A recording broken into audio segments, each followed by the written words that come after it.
Okay, well, we're right at the top of the hour, Tony. I think out of respect for everybody's time, we'll get started. So, everyone, welcome to the Sema4 Network. This is our webcast series focused with our customers and industry partners on the challenges and opportunities that face our industry right now. Our expert speaker today is Tony Prentice. He's Sema4's Chief Product Officer.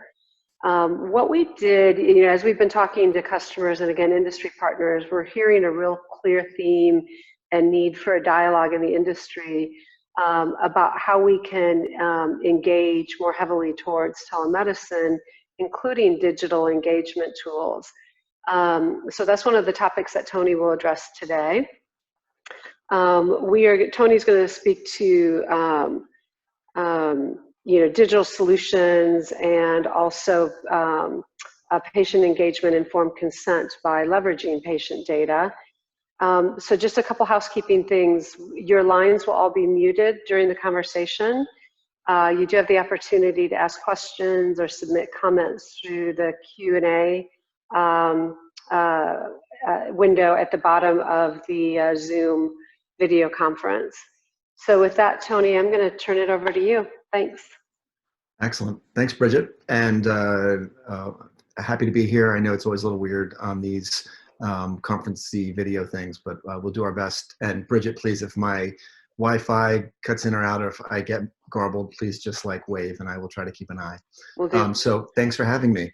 Here today, talk about the virtual patient experience. And I thought what might be helpful, because obviously these are, I find usually best if they're more of a dialogue, which is tricky with this format, is maybe just to quickly go through, what do I do in the product organization? Because most people say, well, what exactly does product do? And then what we see as the problem and how we break down the problem. And then I thought just showing you a few examples of what we've done, even in just the past few weeks as relates to COVID and virtual patient experiences might be a good thought starter. And then we could open up for questions. So I'll just spin through that quickly. I head up our product organization and our software organizations. And so the mission for me and the job I have at Sema4 is really to discover products that are valuable, usable, and feasible. And we love this definition. It's stolen from Marty Kagan because it just links to the different aspects of what we do here at Sema4. And so as we think about how do you break down and get to delightful experiences, it's all about working through the user experience team, the business team, software and science, and we look to be the intersection of the Venn diagrams to bring it all together to make it a wow experience. But what's the problem we're solving, which is usually how we come at this. And so I think you guys are familiar with Sema4, but obviously at the highest level, the problem we're solving is the health system is a very complex set of subsystems within the United States. But as an analogy that we always like to use internally is we're always a bit jealous of our friends at Tesla. And so just to give you a thought starter, so for every single Tesla car, they are aggregating and collecting 4 terabytes of data per day. And then they've got all of these data scientists. There's more data scientists at Tesla than I think all of medicine tied together. It's some obscene number.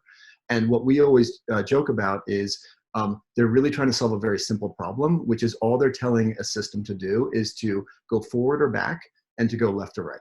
And as opposed to everybody who's on this call, we're trying to figure out how do you make health better, which is a much more complicated system, but yet the data collection is much distributed, lighter, and you guys know it sometimes gets as bad as type notes, etc. And it ends up in silos. And so as we break down that problem, we say, okay, so there's an issue with the data.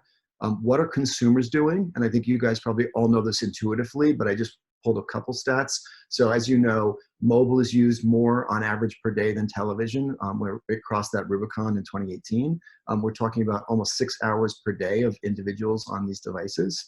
And yet at the same time, the other trends that we're seeing are patients are seeking more control. And I think I got this, I love this study where they looked at empowering the patient to basically be part of the decision-making process. And as well as you know, the amount of just data being generated on the genomic side is just taking off. And that's what the chart on the right shows. And so to synthesize all of this for this presentation, at Sema4, what are we trying to do? We're trying to harness the power and wealth of genomic data, and we're trying to make it as easy and seamless. And we will focus mostly on this last one for this discussion today. But The example I love here as we get into specifically what can we do is PillPack, which you're probably all familiar with. And to some degree, it's a digital experience. To some degree, it's just a physical experience. But if you think about 62% of Americans are taking some form of prescription drugs.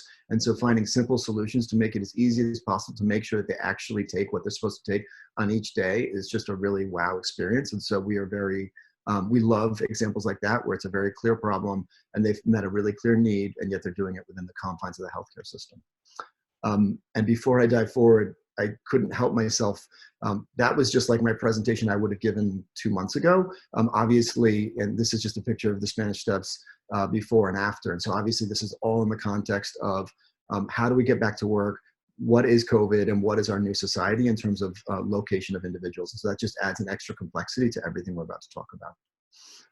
So the solution that we believe really addresses this is, one, there's a whole structured curate, go get data, which we will not talk about. And then it's all about how do you make these seamless digital customer experiences to really be very relevant, especially in times of, say, of COVID.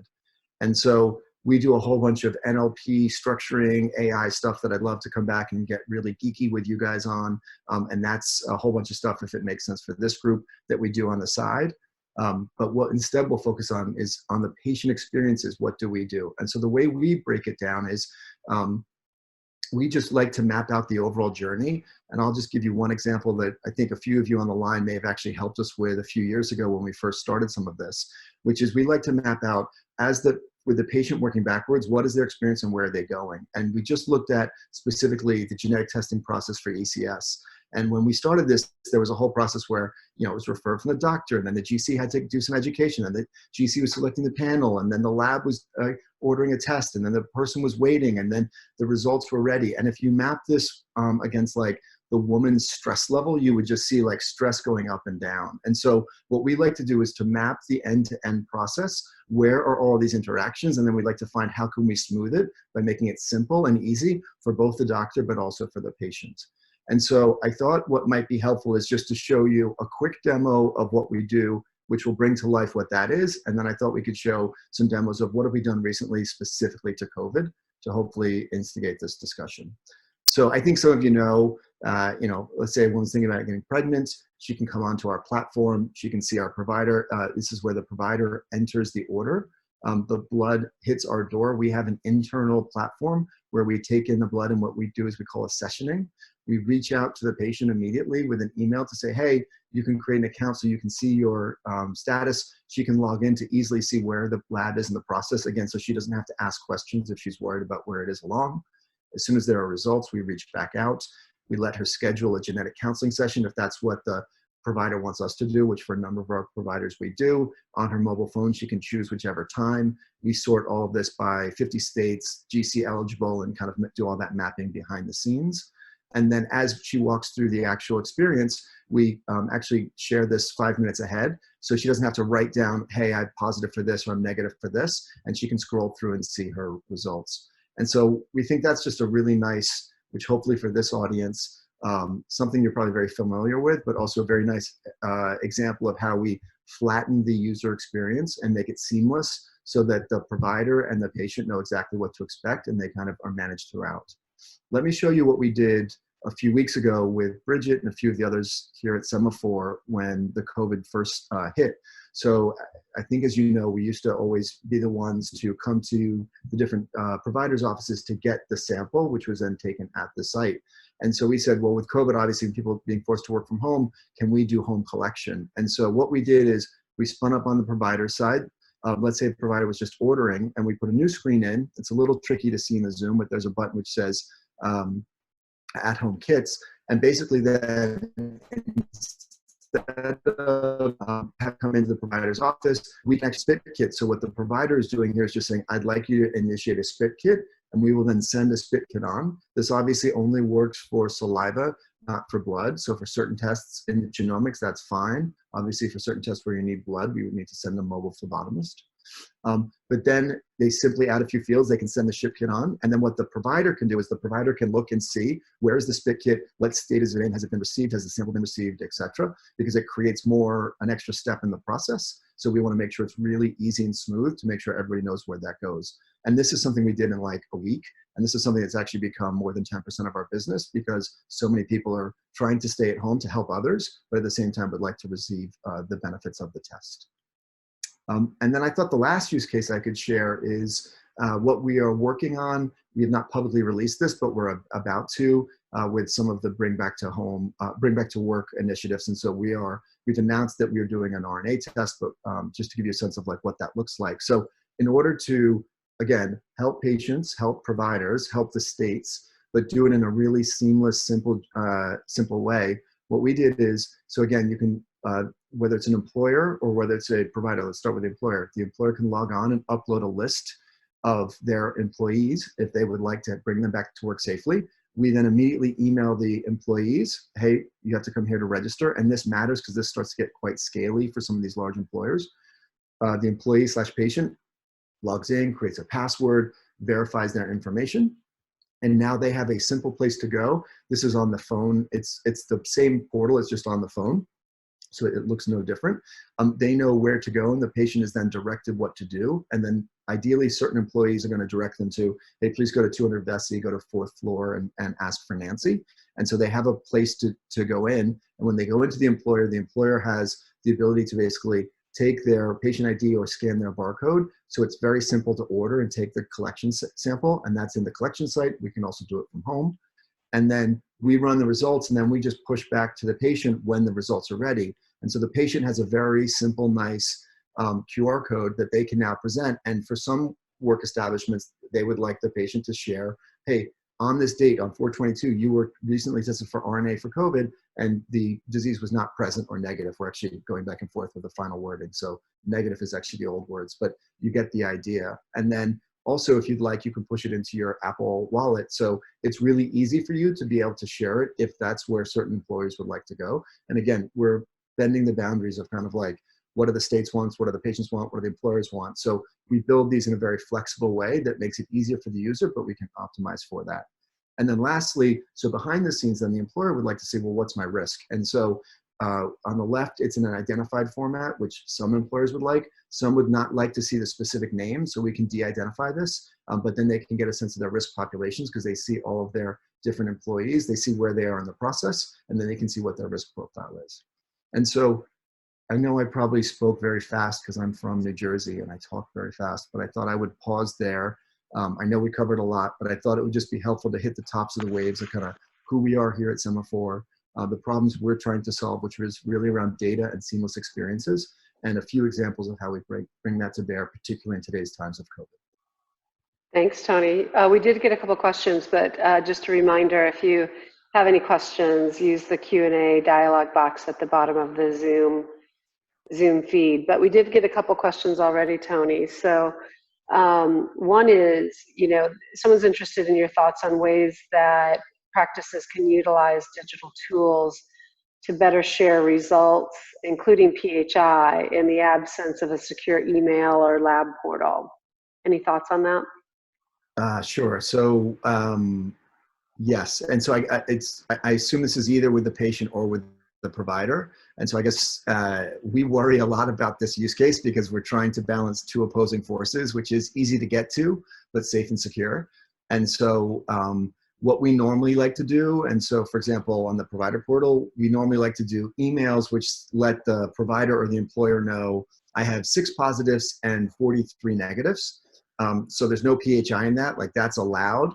And then click here and it automatically goes in. Yes, you have to enter username and password, but click here and then you can see the identified set. And so that is the general MO that we like to go down. It usually solves many use cases. I'd need a little more specifics from the individual and I'm happy to do it on the fly if that's not sufficient, because obviously we're just looking to balance those two kind of opposing forces. Mm-hmm. And another question came in around consenting. So, in this, setup for resulting and digital engagement, how are we handling consenting with the patient in particular? Yeah, it's a great question. So I'll just go back to the COVID example, but it's true for all of our tests. For the COVID example, it's actually at the employer's decision where do they want us to take it? And so we can take, I didn't show you the screenshots, but we can take informed consent to take the test in the patient photo. So I showed you the kind of like on the mobile phone, the experience. It's the next page, because some employers are like, here's a list of 500 employees that I'd like to go back on Tuesday. They upload and they're like, I don't want 500 employees coming to my lobby and then having to wait in long lines as somebody's typing it in. So for those, we can actually take informed consent. And then when the employee shows up, they just literally scan the barcode and like it gets pulled in. Now for some, they don't want to do that and they don't want to put that on us, the individual. So the other way to do it is then at the collection site, there is an individual kind of manually typing it in. And we can do either, but in general, we found that especially as you think about employers, which is a little different than providers, would like to have as much of the pre-registration taken off their plates. I know providers probably want that too, but it's a little bit just exacerbated if you think about how bad the lines would be in the world of COVID and social distancing. So we can do either. We obviously, we probably like the pre-registration better, and we have the capabilities to do that, but that's a little bit at the discretion. Again, you know, we're here to facilitate smooth relationships between patient and providers. So we're trying to manage both. Got it. Thank you. Hey, there's a series of questions around COVID testing. You know, one is, you know, what will the turnaround time be? And are we validated on blood, or can we also do saliva? And what states will this be available in? Yeah, it's a great question. So I will I'm probably like, I don't want to get over my skis. What I would, because I think we're still finalizing that. I think the headline, and Bridget, you may know this better than me. I think the headline is for all of our existing providers, we would like to offer both the RNA test and the serology test. We're working through, there's a lot of nuances around whose RNA test, whose serology test, what are you giving back, et cetera, that we're still working through. But I think for this group that's on the conference call, know that we're looking at both in the very near short term. And I think we're looking to have it in every place that our existing provider set is.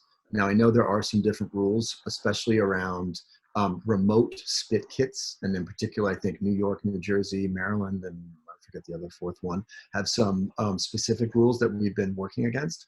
And so, you know, we'll come up with a solution that's obviously compliant with the state. That's really the main focus for us. And probably the most relevant. We also are talking to employers and states because we're just looking to be helpful. And so we're looking to take a similar solution to what I shared with you, wherever makes the most sense and we can be helpful. In terms of turnaround times, the main one that I think most people are probably focused on is for the RNA COVID test. If we are tied to the collection site, we're committing to a 24-hour turnaround time. And that's obviously pretty important for a number of use cases like patients who want to take a procedure tomorrow, or employers who want to count on this like rapidly. But there's a lot of like, we're then actually embedding and making sure the collection site has enough volume, and so it's a whole kind of end-to-end flow. But that's what we're repping to. I don't know, Bridget, I think there's some caveats if it's then slightly longer, but I think that's probably the most important. Yep. Yeah, and we are validated for the RNA test on you know, blood and saliva, so that's good news. But I think you're right. Different states view it differently, and that's one of the tricky things about the COVID testing. Yes, and I think also just having done this morning for the group, a lot of this is changing. So like literally we just went through like a matrix where some are governed by the federal, which has given us an EUA, and so we're doing it that way. Some is actually not governed by the government, so that's the states, but then the states have these different views. So like we're working through the matrix, but the net for all of you is that we'll get there. Good. Another question on utilizing technology, media, and new platforms to better elicit health histories from patients. So thoughts on that? Yeah, and we love that. We love that use case, and it has a whole bunch of problems unto itself. And so what we currently do is we have two models. One is when we do deep health and health system integrations, which is a part of our business, we love to get deep medical histories and help the patient to empower the patient. The second thing we do is if the patient would like us to go get their medical records, we have access to that. And much like Apple Health, if you're familiar with that, if you give me a username password for other EMRs, I can go get it. But usually the patient, you know, the patients obviously want to be really thoughtful. When do I want to give you my username password? Why am I giving it to you, et cetera? And so we are stepping through that, and we have the capabilities to do that, and we do that with some of our patients. And then we are working to figure out how can we better inform them, how can we better structure their data, how can we better find insights, which will then make the reason for doing that together more and more powerful. And so definitely, I think it's the right use case. I think it's where the world's going. It's definitely what we're working on. But I would say it's not at like a clinical grade, CLIA approved level of insights like we do for our tests. And so eventually we want to get to that level of standard. Got it. Got it. Another question around digital tools and how can they be utilized to efficiently perform pre-test counseling, consenting, and what's your recommendation for companies with limited staffing? How can digital tools kind of fill some of those voids? Yeah. So, so first off, there's some really great tools out there that other companies have built. I mean, I think you're looking at a range of tools, and the way we look at it is, what's the level of service and what's the complexity of the concept that you're trying to get across to the patient, and then just adjusting based off of that versus economic needs, right? Like someone's got to pay for some of this stuff. And so we're just really thoughtful about running through those different components. And so right now, what we tend to do is we tend to do texts and emails having you to human being or our typists. So for example, our expanding carrier screen has a lot of positives. And so we think that that's a complex text that right now a human being should be just explaining. But for example, on NIPT that we do, 98.5% of people will be negative. And so we actually drive them to a video, which we think is sufficient because and we only do it for the negatives. And so some people have played around with chatbots, and I think those have a leg to stand. The question is, do you want to trust the algorithm for the feedback? In some cases, in some scenarios, that's fine. Or do you want to have a human being sitting behind it? And so it's not really, it's still a human being who's responding, but you can get more, a higher ratio of utilization out of those for chatbots. And so we like all of those. The consent is the same thing. So we do informed consent online. And again, I think that's a really good medium for it. Some people do it in person for certain studies. And again, I think you're just trading off, kind of like the specifics and how complex what you're getting across. So maybe it's a long-winded answer of saying like, we like all of that. We do a good chunk, but we don't do it all. But the way we think about it is how complex and how costly is it about what you're trying to get across, and how fast is it or beneficial is it for both patient, for our company, and for the provider. Perfect. And just a reminder to all of our participants, you can ask questions through the Q&A or the chat tool at the bottom of the Zoom window, but there are a couple more questions out here, Tony. One is around, I think the evolving nature of what we do and don't know about COVID and immunity and antibody. So this question is, if theoretically a patient was tested in the earlier time span of this process prior to us realizing antibody information, in this setting, would individuals have to be tested again for a record? Yeah, it's a good question. So this is actually like an evolving space. And what's nice for us is because we partner so closely with Mount Sinai, they're one of like the only 4 institutions that's been FDA approved, and they have a deep kind of expertise around immunology. And so the protocols are literally being developed on the fly, and actually Mount Sinai is helping us with that. I think part of this is we don't know how much to trust the serology tests. So with most of the employers or states or programs we're exploring, we're recommending that you have a mix of the RNA test and then the serology test. And then if you want, you can have a population that gets the RNA test again to test the serology test. And so that's kind of depends on what risk profile the employers want. And so I think what we hope is, as the validations and the data sets for the serology test become clearer, and if eventually, hopefully it becomes completely, like if it became bulletproof, then you could really just trust that and you wouldn't need to do any testing. But until we get there, then we're going to try to be thoughtful about how do you assess the risk of the population, and then what other things do you want to do to validate yourself? Because part of this is actually we're helping others figure it out. We plan to obviously publish on this as well, so that whoever learns first can share with everybody, because we're all trying to figure out how to safely get back to work. I think nobody wants to do anything but that. And so it's a thing on the fly. But I think what we would say is our proposal to start is a mix of RNA and serology. And then as we learn more about the serology, that has to be likely the bigger driver. but just the science isn't there yet and the validation isn't there yet to just put all our faith there. Awesome. And Tony, I think, you know, one of the questions that comes up is, as provider practices are, you know, as we're all assessing what the new normal is going to look like, telehealth and telemedicine start to become real in a bigger way for many practices. How much of the digital tools that we're talking about here, how much of that is kind of foundational to a practice's ability to move forward with more telehealth in their respective businesses? Yeah, I mean, I think tools like this, and then also for providers, I would think potentially things like Zoom, right? So like having the ability to, in some form or fashion, be in front of your patients, and then obviously some form or fashion of scheduling and some form or fashion of sharing, of data. That seems like the kind of core foundation. Some of that we already have. You know, we don't do video conferencing for our GCs yet, and we've explored it multiple times before COVID. And the main reason we didn't do it is, for us, most of the women that we were counseling were at work and didn't really want to be on a video Zoom. They wanted to be in a phone booth at work calling in, and able to look on a computer. But I think, you know, that may be changing as people are staying home. So I would say the use of video to me seems like the biggest thing that I could imagine changing. But I also could imagine people still want their privacy and they prefer phone plus kind of screen share, which is really what we did. So I think Right. these are the kind of base tools.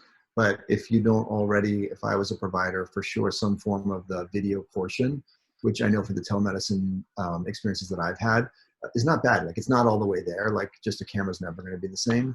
But for some stuff, it's actually quite good. And so, Mm-hmm. you know, I think that's the only piece that I would say is likely to be a bigger for all of us. And we probably, everybody on the line has felt that, even just with like how many Zooms we're all doing. Yeah. And I will just add to that, one of the sessions that we're working on for you know, probably a couple of weeks from now will be a telehealth discussion with a pair of industry leaders outside of Sema4, talking about, you know, one's a health system and the other is a platform that does telehealth, talking about their experience in bringing telehealth actively into their communities and lessons learned, and, you know, are there changes that are impacting how we're dealing with either COVID related or just dealing with non-critical healthcare in this current environment. So we're going to spend some more time on this, you know, with an industry viewpoint. Tony, the next question in the tool is more about the expanded carrier testing. And the question is saliva versus blood. Is there a difference in the way we're seeing results? Yeah, I'll give my best stab, but Lisa Edelman would really be the right one, and she would kill me if I get this wrong. My kind of layman's answer would be is, I think there is a big difference because the biochem piece, and this is where I always butcher it. I always forget if it's Tay-Sachs or Fragile X, but one of those. Tay-Sachs. Okay, Tay-Sachs. One of those for sure. You need the biochem piece. So I think by definition, the blood is a better test because we can do extra with a higher confidence, but that, I believe, is the biggest difference for other kind of pure NGS. And, you know, I think, as you guys know, we use 6 different technologies in ECS, but if you're just doing NGS, then I think saliva often is very, very sufficient. But these are waters I'm wading into. They're really Lisa Edelman's waters. Right, yeah, and we can put out an answer to that, but I think you're exactly right. There are some enzyme tests that we need blood for. Tay-Sachs is one of, you know, the big ones that we do. But otherwise, saliva, we're validated on both, and we can get you, for most of the genes that we're testing, we can get you a result on most. And when we send out saliva kits, we're very clear about what we can and cannot test for with saliva. There's some other questions around costs around antibody testing, the serology testing, and I would just say right up front, that hasn't been, we can bill for it today, but it hasn't been defined by the CDC what will be reimbursed. So there's some looming questions that have to be answered there. But if you are interested in the RNA testing, you should reach out to us directly, and we can talk to individual practices about that. But that's well established, and we're running that testing now. Let's see, just if that's the last question I see in the Q&A box. Just a reminder, if you have any other questions, please let us know, but we are bumping up at the bottom of the hour. Tony, I think this was a really good dialogue. If anyone online, if any participants have questions, in the original registration and the calendar invite, there's an email address that you can respond to, and we'll get back to you directly, but it's events@sema4.com. And we're happy to handle all of your questions directly. And I thank you for joining us today. Tony, any closing thoughts? No, I appreciate it. Obviously, it's crazy trying times, and so I think we're all trying to figure out how to help patients and providers. And so thank you for the time. Thank you. Thanks all.